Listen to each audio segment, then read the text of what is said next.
Hello, and welcome to What is Autism? Understanding the Autistic Brain.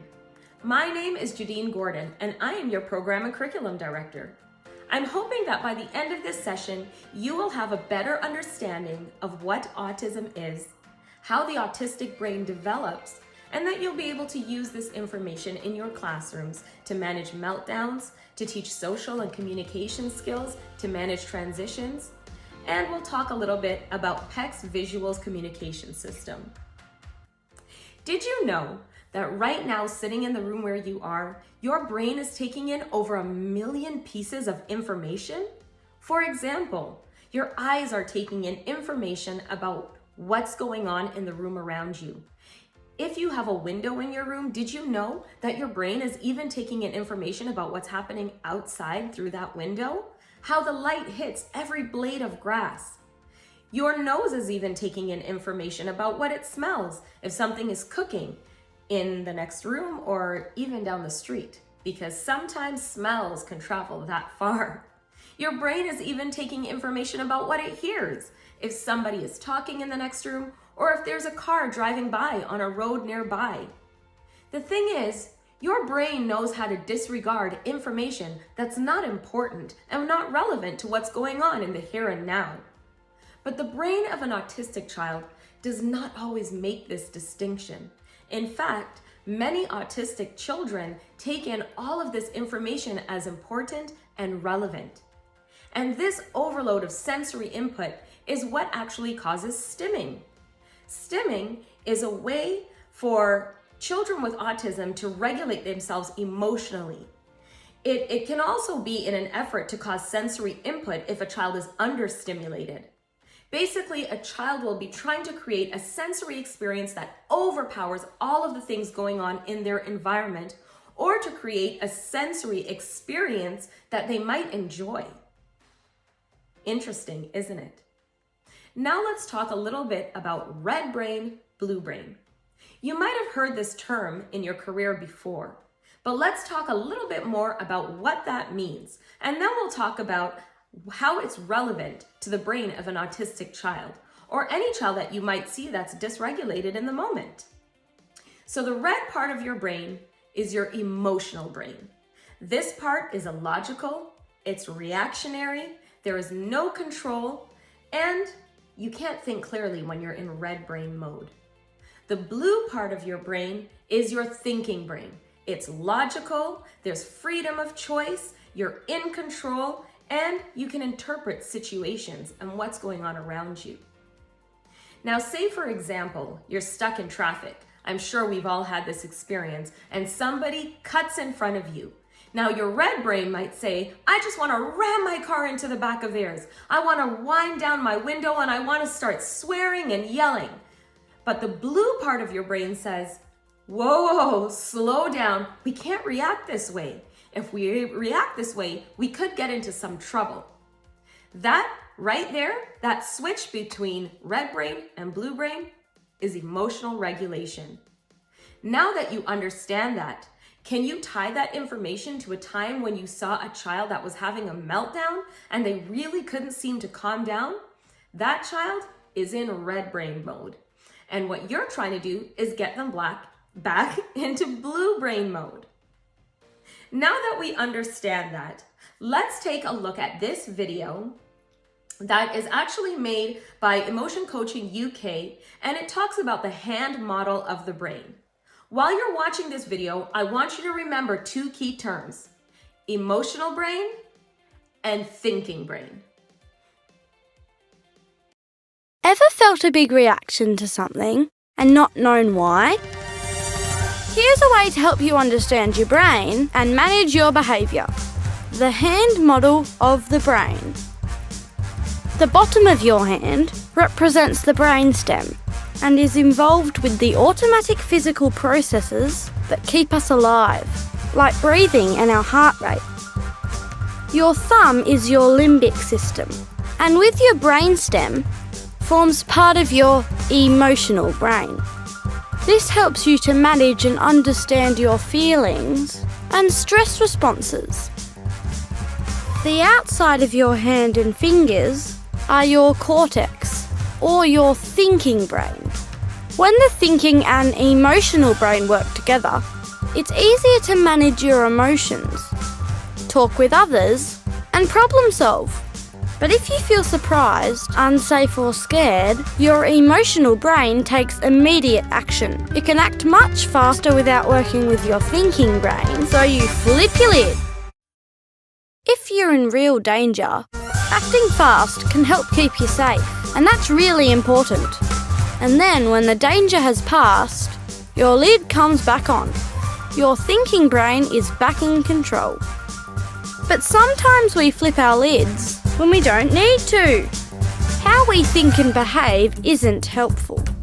You can practice putting your lid back on by breathing slowly or by spending time with someone you trust. This tells your emotional brain you are safe, and it can work with your thinking brain again. Now your whole brain can help you manage your behaviour and your feelings. Flip your lid, a term we've all heard before, and now we know where it comes from. So since we've taken time to talk about the red brain and the blue brain, or the emotional brain and the thinking brain, let's take a little bit of time to talk about that limbic system. We all have an amygdala. Your amygdala is part of the limbic system that connects information to emotional responses. See, your amygdala has one responsibility only, and that is to keep you alive. Say, for example, you hear a noise behind you, you know you've got to look because your amygdala will not let you not look. It has to rule out danger before your blue brain could take control and help you to get your lid back on. Your red brain is very helpful in a dangerous situation. Say, for example, your house is on fire or you're being attacked by a tiger. That emotional response, that reptilian response, is what's going to get you out of danger. And once you're out of danger, your blue brain, which thinks a little bit slower and a little bit more logically, will help you to think about what comes next. Now, the love language of your amygdala is association. It makes emotional memories. Say, for example, you're at a party in your teens and you're sexually assaulted, and there's a certain song playing in the background. It wouldn't be surprising if many decades later you hear that same song and you have a very emotional response or even a panic attack. That's your amygdala signaling to your brain that you're in danger based on that emotional memory. Likewise, if you play a certain song for your first dance at your wedding, it wouldn't be surprising if in many decades you hear that song again and it gives you a warm and fuzzy feeling in your heart. So what does all of this information, red brain, blue brain, amygdala, have to do with an autistic brain? Well, recent studies have shown that between the ages of 0 to 6 months, an infant's amygdala develops at the same rate. But the amygdalas of children who go on to develop autism between the ages of 6 to 12 months actually develops at a significantly faster rate and is actually significantly larger than other infants their age. This means that during a time when children are taking in a lot more sensory information than you and I are, during a time when so many things can be seen as dangerous because so many things are new and can even be seen as threatening, an infant's amygdala is going through an enormous growth spurt. I want you to take a minute to think about what this could do for brain development and how a child might go on to react to all of the things around them as they continue to grow. It could be pretty amazing when you think about how all of this brain development during these early stages in life could really go on to affect you. So what this means is that it's much easier for an autistic child to slip into red brain mode. In fact, many children even live primarily in red brain mode, and it can be more difficult to bring them back into blue brain mode. But it is possible. So now that we have all of this information about brain development, let's use this knowledge to learn how to manage meltdowns, how to teach an autistic child social skills and communication skills, how to help them manage transitions, which we know could be quite difficult for an autistic child. And then we'll close by talking a little bit about PEC's visual system.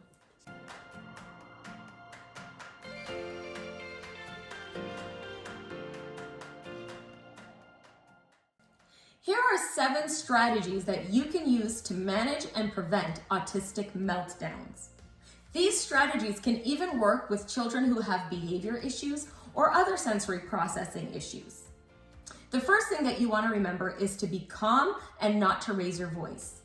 Think of the information we learned today about how much information an autistic brain is taking in every second about the things around them. You want to remember how much sensory and information input is going on at that moment and try not to add to it.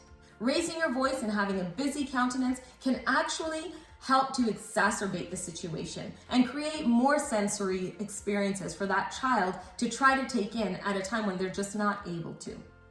The second thing that you want to do is try not to touch the child. Maybe speak to the parents first to find out if this is a child that likes to be hugged and enjoys the feeling of pressure to help calm them down when they're dysregulated. Otherwise, it's probably best not to touch when a child is having a meltdown unless it's absolutely necessary or has been proven to help. The third thing that you want to remember is not to overload the child with information. Something that I frequently observe when I'm seeing children have autistic meltdowns is an educator or a parent filling them up with information.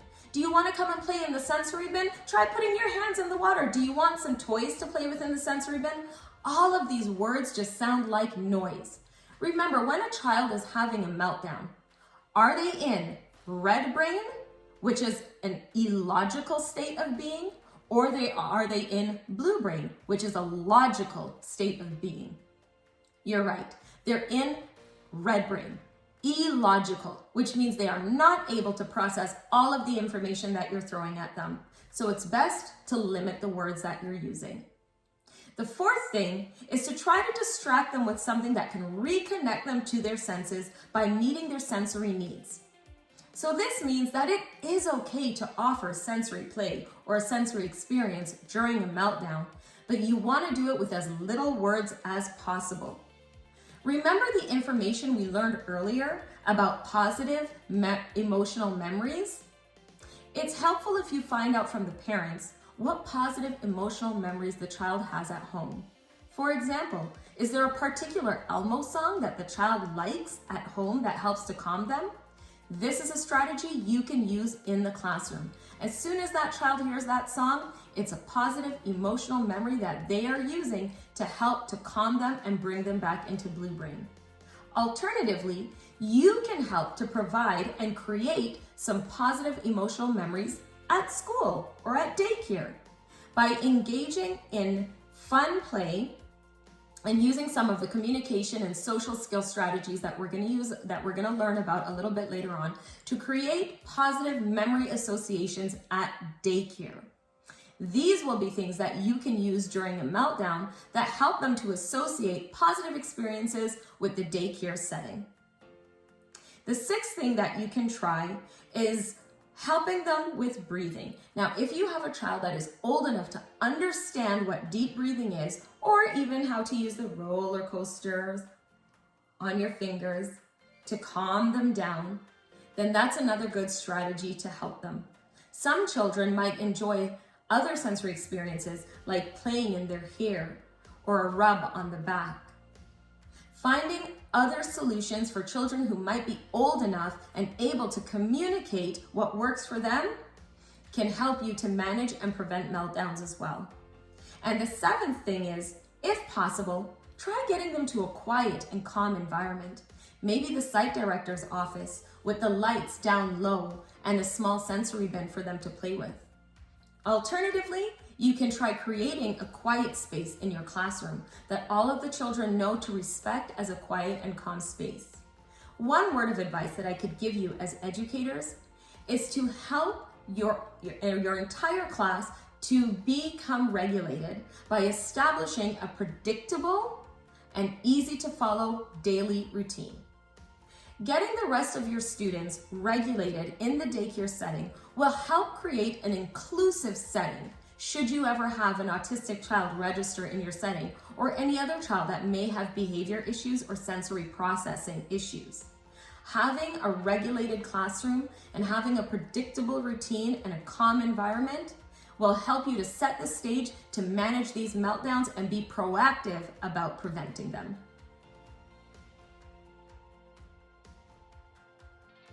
Let's talk about 4 strategies to teach communication and social skills. The first thing is offering the child something that they might like, something you know that you've seen them playing with in the class that they enjoy. But before giving it to them, hold it close to your face and smile. When they see your smile, they will begin to associate their connection with you to a positive emotional memory.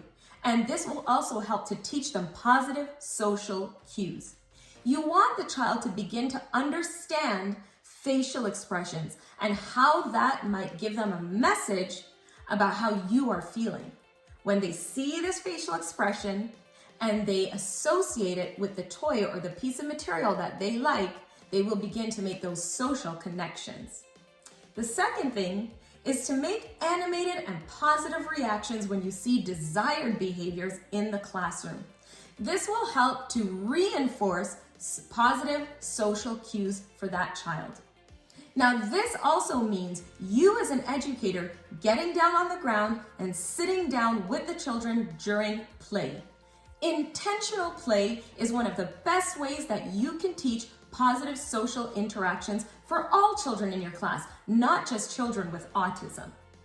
When you are intentionally playing with children, you're teaching them how to use positive words and body language and reinforcing positive social skills. The third thing that you can try is tempting the child to communicate by hiding or gently withholding what the child wants until they communicate. So this might be communication through sign language or simple communication. Remember, you want to make it easily attainable for that child so that they could feel that sense of success when they have accomplished their goal. So for example, saying the words doll please, and when they repeat those words, then you give it to them. If the child is not capable of saying 2 words, then shorten it to doll, and then they can get it when they say the word. Otherwise, you can use ASL to help teach these communication skills. All right, we'll also talk in a little while about the PECS Visuals Communication System, which is another way that you can teach children who are nonverbal to communicate. Let's take a look at this short video by Team for Kids Pediatric Therapy that can teach you a little bit more about PECS materials.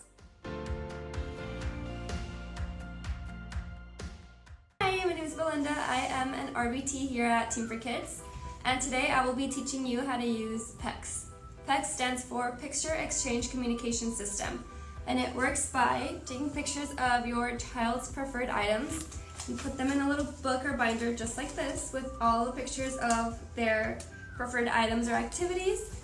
You can use pictures that represent the item, such as swing, or you can take a picture of the actual item that they are used to seeing in the house. We recommend that you put the word on top so that everyone refers to the item or activity using the same vocabulary or words.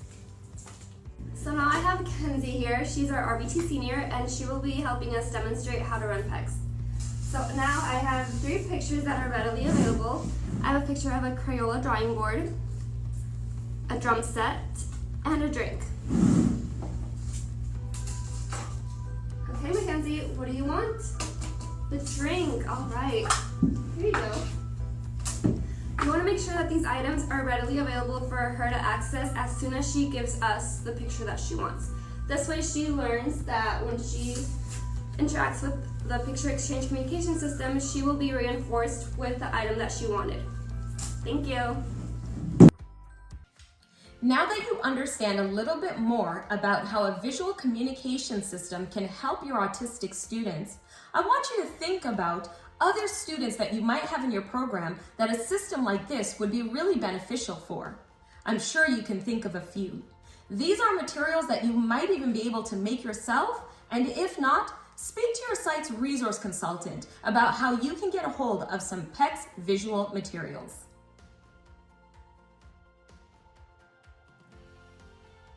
Now let's discuss 3 strategies that you can use to manage transitions and waiting for autistic children and even children that have behavior challenges in your class. The first thing is you want to give children a choice of how to wait. This means you can say, we can wait while playing with Play-Doh, or we can build a tower while we wait. You can use a visual choice board, which we saw in the PECS information video, for nonverbal or non-communicative children. The second thing is visually show how long the wait will be and when the wait is almost over by using a countdown clock. This is another visual piece of material that has about 3 to 6 pieces. You add a piece every 2 minutes or 3 minutes until the clock is full to visually show the passing of time. This way, the child can feel like they have a sense of control during the waiting process. The third thing that you want to do is clarify waiting expectations. Use visuals to show what is expected. Waiting quietly, waiting in one place, or any other rules that you have about waiting. This concludes our training session.